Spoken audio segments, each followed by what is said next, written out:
ကျွန်တော်တို့မနက်ပိုင်းကွန်ပျူတာရှယ်ထိုင်လိုက်တဲ့အခါဖြစ်ဖြစ်ဖုန်းဖွင့်လိုက်တဲ့အခါတိုင်းဖြစ်ဖြစ်ကျွန်တော်လောက်ရမှာတခုခုရှိတယ်ဒါပေမဲ့ရုတ်တရက် Messenger ဘက်ကိုရောက်သွားတယ်ပြီးတော့ YouTube ဆက်ကြည့်မိတယ်အဲ့ဒီကနေ Facebook scroll လုပ်ရင်တနာရီလောက်ကြာသွားတယ်အဲ့ဒီအချိန်စိတ်ထဲမှာငါဒီနေ့လဲအပြင်းတက်ပြန်ပြီဆိုပြီးကိုအပြစ်တင်မိဖူးတာရှိလားကျွန်တော်လဲခက်စိတ်ဖြစ်ဖူးပါတယ်အလုံးလုံးရင် skills အသစ်တွေသင်ယူရင်သင်တန်းပြဖို့အတွက်ပြင်ဆင်ရင်းနဲ့တချို့နေ့တွေမှာဆိုခေါင်းထဲမှာအလုပ်တွေအရန်ကိုများပါတယ်တခုမှလည်းမပြီးဘူးဒါပေမဲ့တစ်နေ့လုံးသာကုန်သွားတာမျိုးအရင်ကတော့ဒါက time management မကောင်းလို့အချိန်မလောက်လို့ပဲထင်ခဲ့တာပါဒါပေမဲ့အသေးချာပြန်စဉ်းစားကြည့်တော့အချိန်မရှိတာမဟုတ်ပဲစိတ်ကအာရုံစိုက်မှုအပြေအဝမရှိတာဖြစ်နေတယ်အဲ့ဒီအချိန်မှာကျွန်တော် Chadi ရဲ့ Think Like a Monk ဆိုတဲ့စာအုပ်ကိုဖတ်ဖြစ်တယ်သူကအဲ့ဒီစာအုပ်ထဲမှာစိတ်အခြေအနေတစ်ခုအကြောင်းကိုပြောထားတာရှိတယ်တစ်ခုကတော့ Monkey Mind လို့ခေါ်တဲ့မြောက်စိတ်နောက်တစ်ခုကတော့ Monk Mind လို့ခေါ်တဲ့ယဟန်စိတ်ဆိုတာပါမြောက်စိတ်ဆိုတာက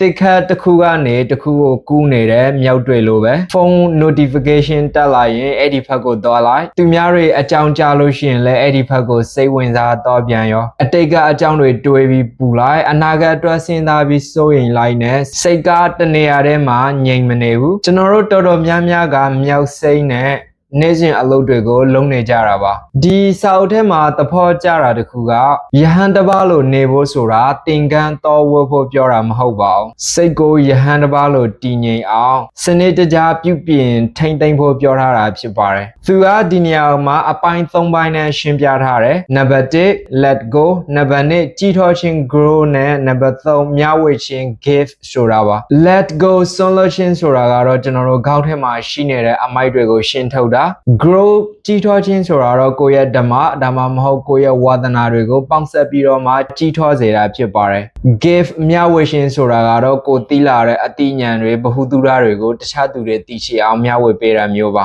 စာအုပ်ထဲမှာ Charles Colly ရဲ့စကားတစ်ခုကိုအဓိကကိုးကားထားတာရှိတယ်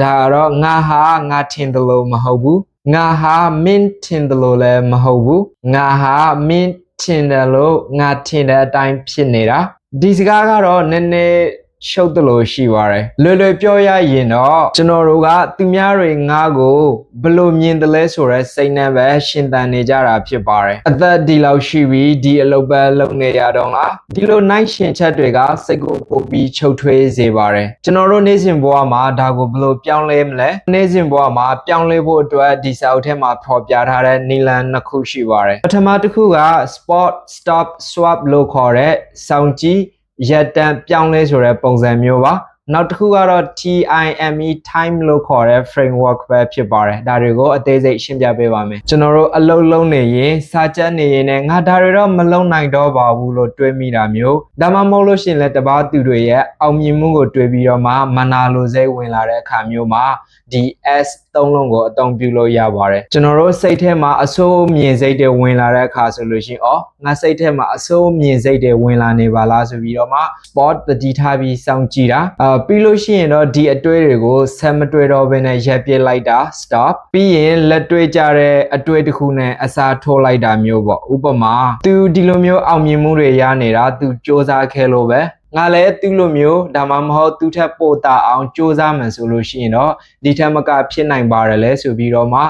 swap ပြောင်းလဲပြီးတွေးတာမျိုးဖြစ်ပါတယ်ဒုတိယတစ်ခုဖြစ်တဲ့ TIME time framework ကိုတွားရအောင်ပါသူကတော့ morning routine အနေနဲ့လေ့ကျင့်လို့ရပါတယ်မနက်မိုးလင်းတဲ့အခါဖုန်းကိုချက်ချင်းမကင်ပဲT လို့ခေါ်တဲ့ thankfulness ကျေးဇူးတင်စရာအကြောင်းအရာ၃ခုကိုတွေးပါဥပမာငါမှာဖုန်းရှိတယ်ငါဒီနေ့ကြမ်းမာနေတယ်ဆိုတာမျိုးပါပြီးရင်တော့ I inspiration စာမျက်နှာ၅မျက်နှာလောက်ဖတ်တာဒါမှမဟုတ်လို့ရှိရင်လည်းဗဟုသုတရစေမဲ့အကြောင်းအရာတွေကိုနားထောင်တာမျိုးဖြစ်ပါတယ် M meditation မနက်မိုးလေးတာနဲ့10မိနစ်လောက်ပဲဖြစ်ဖြစ်လေကိုပြင်းပြင်းရှူပြီးစိတ်တည်ငြိမ်အောင်လုပ်တာ E exercise ကျွန်တော်ရေမချိုးခင်ကိုယ်လည်းလှုပ်ရှားမှုနည်းနည်းပါးပါးလုပ်တာမျိုးတွေပါဒါတွေကိုမိနစ်20လောက်ပဲလုပ်ကြည့်ပါ တနေ့ကုန်လုံးအလုပ်လုပ်ရတဲ့အခါစိတ်ချမ်းသာတော့တာကိုတွေ့ရပါလိမ့်မယ်ကျွန်တော်တို့တွေကပြည်ပရောက်နေကြတဲ့အလုပ်တွေပင်ပန်းနေကြတယ်အနာဂတ်တွေအတွက်စိုးရိမ်စရာတွေရှိတယ်ဒါပေမဲ့ပြဿနာတိုင်းကိုကျွန်တော်တို့ရဲ့အပြင်ပမှာလိုက်ရှင်းနေုံနဲ့ဒီပြဿနာတွေကပြီးတော့မှမဟုတ်ပါဘူး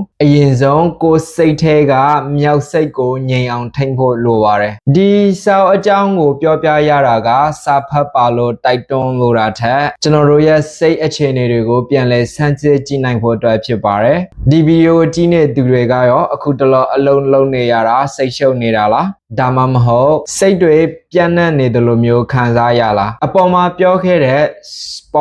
stop swap တွေကိုစတင်သုံးကြည့်ပါပြီးလို့ရှိရင်သင်ဘယ်လိုခံစားရတယ်လဲဆိုတာ comment မှာရေးသားခဲ့ပြီးတော့မှမျှဝေခဲ့ပေးပါဦး